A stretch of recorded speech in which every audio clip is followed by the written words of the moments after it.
ಕಾಮಧೇನು ಧ್ಯಾನ ಮಿತ್ರ ಬಳಗ ಕೋಲಾರ ವತಿಯಿಂದ ಹನುಮಾನ್ ಚಾಲೀಸ ಪಠಣ ಕಾರ್ಯಕ್ರಮದ ಮುಕ್ತಾಯ ಸಮಾರಂಭ. ಸುದ್ದಿಯ ವಿವರ.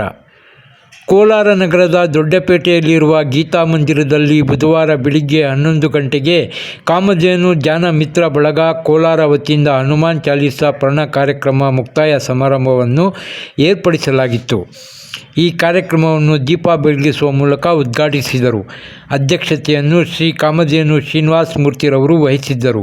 ಮುಖ್ಯ ಅತಿಥಿಗಳಾಗಿ ಆರ್ಯ ವೈಶ್ಯ ಮಂಡಳಿಯ ಅಧ್ಯಕ್ಷರಾದ NC ಸತೀಶ್, ವಾಸವಿ ವರಪುತ್ರ BN ವೆಂಕಟೇಶ್, ಮಾಜಿ ಅಧ್ಯಕ್ಷರು Kannika Parameshwari society Shrimati Umamurthy, rural chairperson Vasavi Vanitha Mitra Vrinda, ಖಜಾಂಚಿ ವರ್ಲ್ಡ್ ಆರ್ಯ ವೈಶ್ಯ ಮಂಡಳಿ ಮಹಾಸಭಾ ಕರ್ನಾಟಕ ರಾಜ್ಯ ಮತ್ತು ರವಿಶಂಕರ್ ಆಧ್ಯಾತ್ಮಿಕ ಚಿಂತಕರು ಹಾಗೂ ಸಾಮೂಹಿಕ ತಜ್ಞರು ಇವರಿಂದ ಶ್ರೀ ಹನುಮಾನ್ ಚಾಲೀಸ್ರವರ ಪ್ರವಚನ ನಡೆಸಲಾಯಿತು.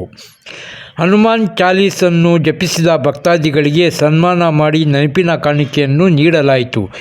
ಕಾರ್ಯಕ್ರಮಕ್ಕೆ ಬಂದಿದ್ದ ಎಲ್ಲ ಭಕ್ತರಿಗೂ ಸಿಹಿ ಮತ್ತು ಪ್ರಸಾದವನ್ನು ನೀಡಲಾಯಿತು.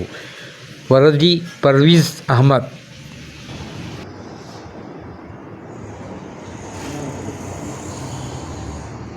ಸಲ ಆಗಿದ್ದರೆ